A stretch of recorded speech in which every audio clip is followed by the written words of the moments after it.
Mike Holt, leader of Advance Australia, and I'm here today to talk to you about drink driving. Now, the police stop people for random breath testing, but I don't believe that this is the answer.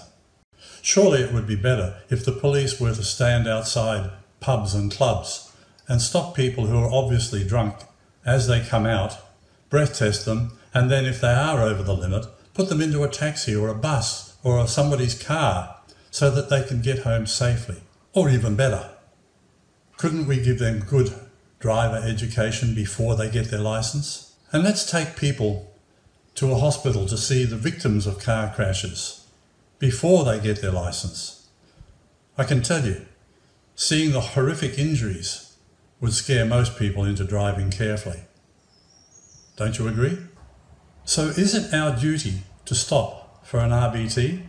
Well, the police will tell you that it's the law that you stop and blow into the machine. But what law would that be? The highest law in the land is common law and our Constitution. And in section 109, it states, when a law of a state is inconsistent with a law of the Commonwealth, the latter shall prevail, and the former shall, to the extent of the inconsistency, be invalid. This means that states must pass laws that are consistent with common law and the Constitution. Otherwise, they are invalid. Common law and the Constitution guarantee a citizen's right to go about our daily lives without fear of being interfered with or stopped by police or government officers without any good reason. This includes our right to go about our business without being stopped by the police unless we have committed a crime.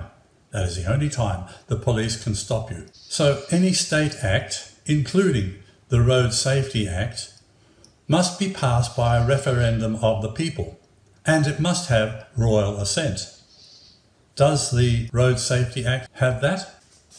No, it doesn't. And therefore, if you are pulled over for a random breath test, you are not lawfully obliged to do so. Of course, you're not just going to drive past because the police don't like that. But what does the law actually say?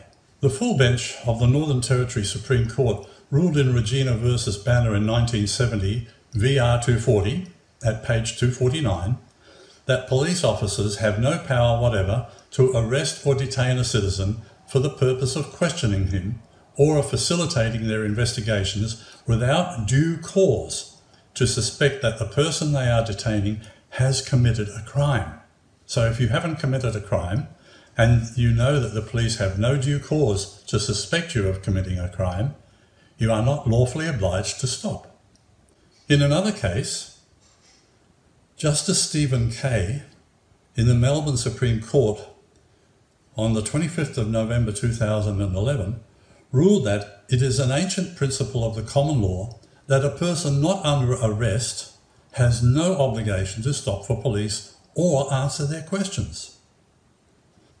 Perhaps most importantly, Magistrate Duncan Reynolds in Melbourne on July 2013 pointed out that there is no common law power vested in police giving them the unfettered right to stop or detain a person and seek identification details.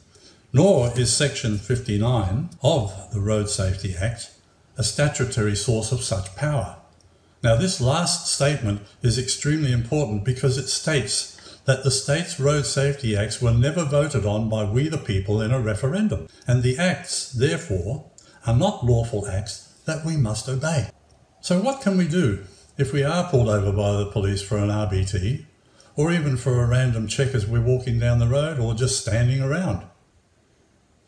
Because we now know our rights and our freedoms under the Constitution and common law, we should take the opportunity to help educate the police about our rights and their duties.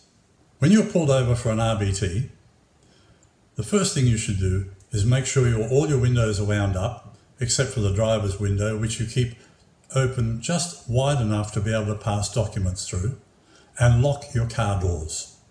Then make sure you have a video camera running and record the whole conversation. When the officer comes to your car, slide the document Police Powers through your window and ask him to read it. If you don't have a copy of this, go to our website advanceaustralia.com.au and search for Stop Paying Fines. Register and we will send you the documents that you need so that you don't have to pay a fine ever again. Ask the policeman to read the document, especially the part about common law and the Constitution, and the 3 legal opinions given by the High Court and the magistrate that I just read out to you. While you're at it, you might ask him if he's read the Constitution. Most of us haven't. Have you? You might also ask him if he has read the State Road Safety Act that he is trying to enforce, and has he seen the Royal Certificate of Assent? I guarantee you he hasn't.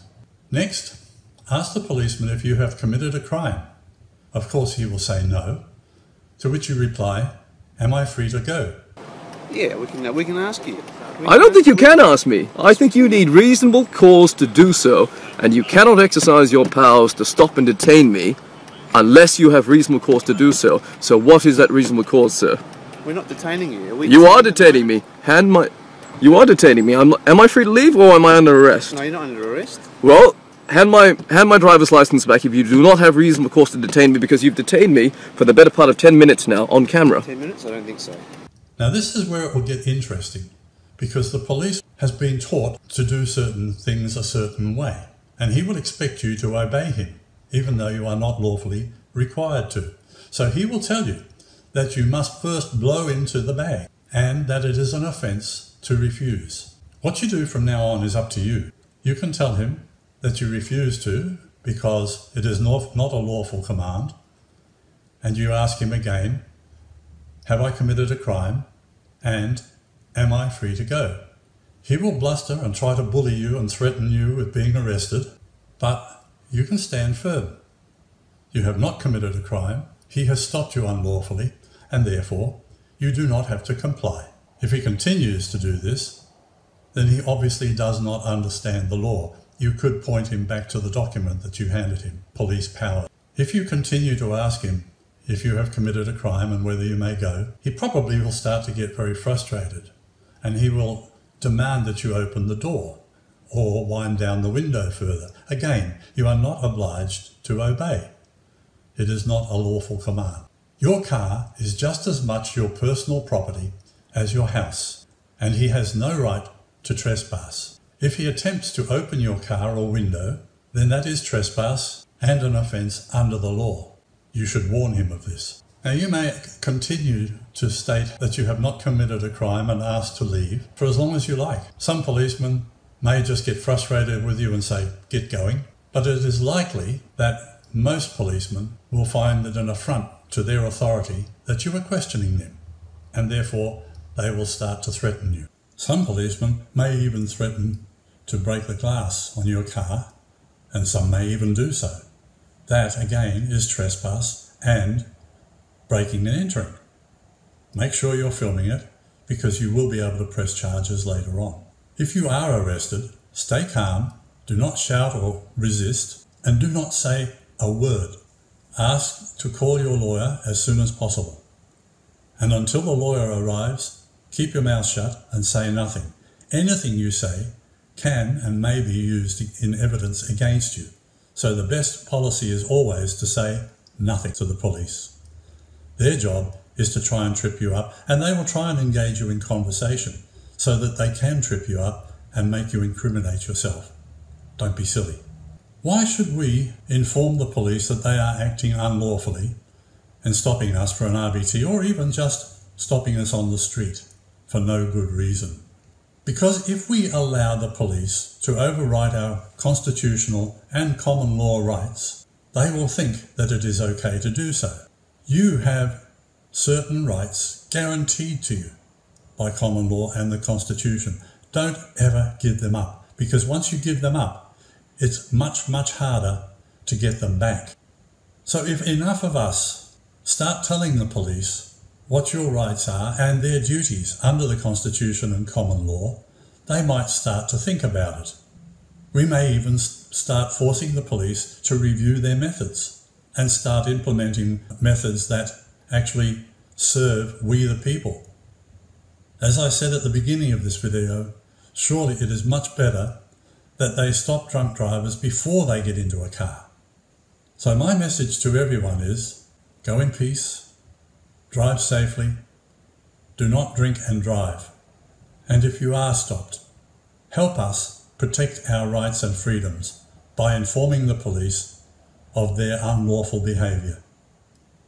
Thank you.